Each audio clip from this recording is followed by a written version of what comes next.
Benton County Fire District 1, engine 1137 using a reserve, the red truck.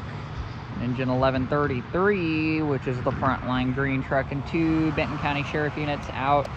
We're out here on Umatilla Avenue in the unincorporated Benton County pocket, just inside Kennewick, for a natural cover fire. It was a small little fire started in a field by something that popped from an electrical pole. Benton PUD has been advised. I'm not sure their ETA at this time, but the fire is knocked down.